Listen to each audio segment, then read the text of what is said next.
the start of the Giro over in Jerusalem, I'd crashed in the recon of the time trial before the race had even begun. Some crashes you get up from and brush it off and you're fine, but this one, I wasn't right, and I felt for at least the first 10 days of the race, I just wasn't myself. I felt out of balance, out of sync, and I was hemorrhaging time. I was losing time at every opportunity, pretty much. And there's a crash. We knew there could be crashes. Chris Froome is down. Well, Chris Froome has had a torrid opening to this tour. Froome is down. What poles as well? It looks like it's one of the riders from Dimension Data who has gone down as well. 50. There's a big gap has opened. Sergio Henao is putting the pressure on to Chris Froome with Sam Oman there for company. Carlos Betancourt actually there as well. So Sergio Henao is going to try and bring this gap back for Chris Froome. Just shows how important these descents are. The gaps opening up on that tricky, twisting descent to the foot of this, the final categorised climb of the day. Froome driving, powering the bike down the finishing straight. It's going to be a very, very solid time by Froome. Not as quick as Tony Martin. He's going to beat the time of Jos van Emden. It's going to be very, very close again. Out of the saddle again. Just leaning, trying to get as much force as he can through the bike, driving into the last 100 metres. It's going to be a good time by Chris Froome, just inside the time of Fabio Aru, fourth place. I found myself coming into stage 19 over 3 minutes down, and I knew it would take something absolutely crazy to turn the race upside down, and it would be a kind of move of almost a suicide move. It would be all or nothing. That idea of going solo 80 k's out was a decision I made in the morning before the race. I sent a message to my coach, Tim Kerrison, and just said to him, it's a bit of a crazy move, but what do you think if I went 80 k's out? There's only 3 climbs, 2 descents. It's going to be a time trial, and behind they're going to have to sort out a really good chase if they want to catch me, I mean. And he replied, and his reply was a little bit along the lines of, he didn't say no, but he said, listen, it would take a lot of work to do something like that. I mean, it was going to be one of the biggest days on the bike in my life in terms of energy expenditure. So how do I fuel for a stage like that? I had to think about how much fueling I need to get in before the race, and then again, once I got into the race, how often do I fuel and on what, and basically going at a time trial as hard as I could.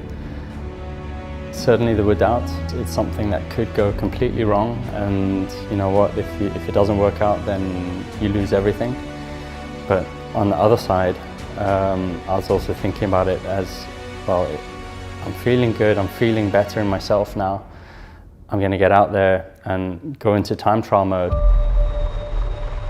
As things developed out on the road, Simon Yates had started dropping. He's right near the back, Yates, big jersey. That's not good, that's not good. We hit the foot of the Finestra, and the team, I asked the guys to ramp it up through all the hairpins earlier on and make the race harder and harder, so for the guys further back, it would have been quite tough already. They're racing this, they're not just riding tempo, they're attacking, they are racing this climb at the top on the hardest section now.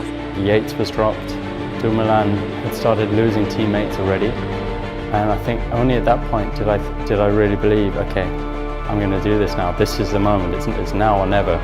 Froome now, he goes on the offensive, he goes on the attack over the top of this final climb, and nobody at the moment can go with him. It was just an amazing feeling to see that Dumoulin and the other GC guys, they weren't on me, and that was where the time trial started.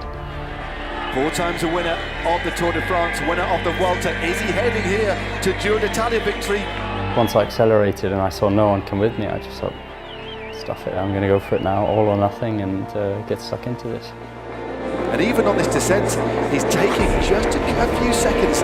I wouldn't say I was taking risks on the descent, but I pushed on and went as fast as I could. It was just an amazing feeling to get to the bottom of the descent and into the next valley and just hear that the gap had opened up another 30-40 seconds, just in, which is almost for free, if you like, because there's not really much pedaling to do on it, and it's more about the technique and the lines you take. as the race went on, and that gap went up from 1 minute, 1.5, 2, 2.5, 3, and it was just like, wow, I'm now in reach of the pink jersey and the overall lead of the race. Chris Froome is now the virtual leader, the maglia rosa of this Giro d'Italia. What a stage it has been. Being out in front just changed and gave me even more, I guess, to fight for, and that was just such an incredible feeling. There he is, still the virtual maglia rosa on the road. Who would have thought it at the start of today? What a ride here, an epic ride by Chris Froome. Masterful performance, takes the win. Today was about fueling, and today was about making sure that you can fuel a ride like this all the way through to the end, and that is fundamental. And so all the members of staff, every single one of them, myself included, have been out at the start of the road and put in place a fueling plan for him to make sure that he would absolutely not miss a beat, because that's basically the game changer.